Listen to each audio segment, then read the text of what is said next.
안녕하세요. 골든플래닛 이은종입니다. 오늘 이제 기본보고서의 마지막 시간인데요. 마지막 시간에는 GA 기본보고서의 전환에 대해서 알아보도록 하겠습니다. 전환보고서에서는 고객이 어떤 목표를 달성을 했는지, 어떤 물건을 구매했는지를 알 수 있는 보고서입니다. 한번 같이 데이터를 보도록 하겠습니다.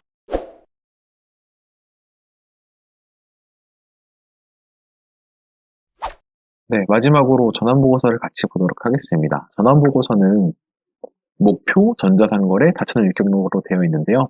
먼저 목표부터 보면은 목표에서는 저희가 이제 먼저 사전에 설정해 놓은 목표에 대해서 전환을 얼마큼 했고 전환율이 얼마큼인지를 볼 수 있는 보고서예요. 그래서 목표를 설정을 할 때는 이제 도착 목표, 이벤트, 시간, 세션당 페이지 수와 같은 목표를 설정할 수가 있는데 목표를 설정하는 곳은 여기 이제 관리 밑에 목표에 여기서 이렇게 세팅을 할 수가 있고요. 저희는 이제 여기에 대한 뭐 수정 권한은 없기 때문에 제가 설정을 할 수는 없지만 설정을 한 거를 보여드리면은 이제 이런 식으로 어떤 도착을 완료한 목표에 대한 URL들을 넣게 되면은 목표 설정이 진행이 된다라고 이해해 주시면 될 것 같습니다.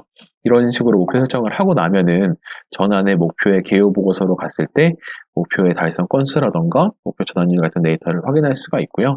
이제 도착 목표에 대해서 이제 유익경로 시각화 보고서라는 게 제공을 하게 되는데 여기서는 이제 어떤 목표를 완료하게 되는 최종 구매 완료라는 목표로 가기 전에 무조건 거쳐야 되는 리뷰, 뭐 페이먼트, 빌링 앤 shipping과 같은 이런 목표 단계들이 있잖아요. 그래서 장바구니에 담고 결제 시도를 하고 결제를 지불하고 리뷰를 쓰고 최종적으로 구매를 하는 이런 단계를 설정을 해놓고 사람들이 어떻게 전환을 하고 어디로 도망 나가는지를 이해할 수 있다라고 이해해 주시면 좋을 것 같습니다. 그 다음으로 이제 전자상거래인데요. 전자상거래 이제 개요로 가보면 전자상거래 같은 경우에는 GA 내에 세팅이 들어가는 값들이 아니라 여러분들이 이제 스크립트상의 어떤 개발이 필요하다고 생각해 주시면 될 것 같습니다. 그래서 목표 설정보다 개발하기는 조금 더 어렵지만 설정을 하게 되면 이런 보고서를 볼 수 있다라고 이해해 주시면 될 것 같고요. 설정을 했을 때 뭐 수익이 얼마큼 발생하는지, 걔네들의 전환율이 얼마큼인지, 평균적으로 하나의 주문의 총 가격이 얼마큼인지 이런 데이터를 확인할 수가 있습니다. 여기 쇼핑 이동으로 가보면 최종 결제 이외에도 어떤 전체 세션 중에서 상품의 디테일을 확인한 세션 수, 에드 투 카트, 장바구니에 상품을 담은 세션 수, 그 다음에 체크아웃, 결제를 시도한 세션 수, 그 다음에 최종적으로 거래를 완료한 세션 수가 얼마큼 있는지를 알 수가 있고요. 이러한 데이터들 기준을 다 제품 기준으로도 확인할 수가 있습니다. 그래서 가장 많이 팔린 상품이 뭔지, 걔네들이 발생시킨 수익이 얼마큼인지, 수량은 얼마큼인지도 알 수가 있고요. 이것도 마찬가지로 상품의 코드 기준으로, 상품의 카테고리 기준으로, 상품의 브랜드 기준으로 다 확인할 수가 있습니다. 제가 앞에서 말씀드린 것처럼 이건 다 스크립트 작업이 들어가야 되는 거기 때문에 자동적으로 나오는 건 아니고요. 다 모든 환경, 모든 전자상거래 단계마다 스크립트가 다 적절하게 들어가야지만 데이터가 나온다는 점만 참고해 주시면 좋을 것 같아요.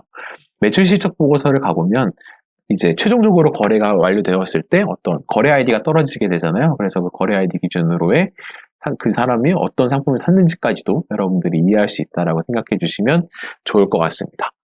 마지막으로 다채널 유익 경로 보고서를 봤는데 다채널 유익 경로 보고서의 이제 개요로 가보면 여기서 여러분들이 알 수 있는 거는 이제 제가 한번 인기 전환 경로라는 보고서를 보여드릴게요. 그래서 대부분이 다이렉트로 지금 나오고 있는데 제가 한번 여기다 이렇게 구글이라고 한번 검색을 해볼게요. 구글이라고 검색을 했을 때 여기서 보시면은 어떤 사용자가 구글 CPC로 들어와서 그 다음번에 직접 들어와서 결제를 완료를 했다.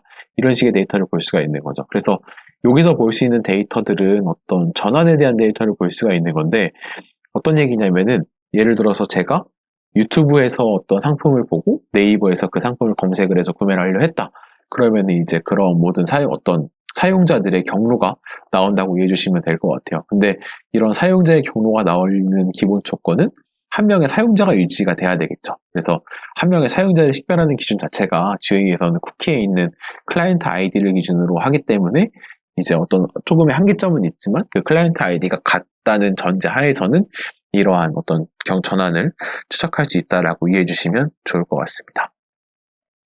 그래서 여기서 이제 모델 비교 도구라는 것도 있는데 아까 제가 말씀드렸던 그런 어떤 이제 사용자 기준으로의 전환들을 어떤 모델을 만들어서 비교를 하신다고 생각해 주시면 될 것 같아요. 그래서 마지막 상호작용이라고 하면은 그 세션에 이제 사용자 중에서 전환의 맨 마지막에 있던 채널에다가 점수를 주는 거고, 첫 번째 상호작용은 이 전환 기간 내에 첫 번째에 있던 이제 소스 매체에다가 점수를 주는 거죠. 그랬을 때 채널이 어떠한 역할을 하고 있는지를 분석할 수 있는 기능이라고 생각해 주시면 될 것 같습니다. 그래서 전환 보고서를 봤는데 여러분들이 지금 당장 어떻게 손쉽게 할 수 있는 부분은 목표 설정을 하는 거고요. 목표 설정을 하고 나야지만 이 4채널 일경로 보고서가 활성화가 돼요. 왜 그러냐면 제가 이제 4채널 일경로 보고서를 말씀을 드릴 때 어떤 전환에 대한 경로를 말씀을 해드렸잖아요. 전환에 대한 경로를 말씀해드린 이유 자체가 이제 이 모든 보고서들 자체가 어떤 최종적으로 컨버전을 완료한 사용자 기준으로만 보고서가 나온다고 생각하시면 될 것 같습니다. 그래서 뭐 CPC로 들어오고 다이렉트로 들어왔다. 그러고 뭐 목표 달성을 안 했다라고 하면 데이터가 안 나오고요. 무조건 이 마지막에 전환을 달성한 애들만 보고서에 나온다는 거 참고해 주시면 될 것 같고, 만약 설정이 안 돼 있으시다면 지금이라도 최대한 빠르게 목표를 설정을 해주시면 좋을 것 같습니다. 네, 여기까지가 전환 보고서였습니다. 네, 지금까지 전환 보고서를 같이 알아봤는데요. 이번 시간까지 해서 GA의 모든 기본 보고서를 같이 한번 알아봤습니다. 기본 보고서는 지금까지 보셨던 것처럼 잠재 고객, 획득, 행동, 전환 보고서가 있었고요. 여러분들이 오늘의 저의 영상을 통해서 많은 도움이 되셨기를 바라고 데이터를 활용하시는데 조금의 도움이 됐으면 좋겠습니다. 감사합니다.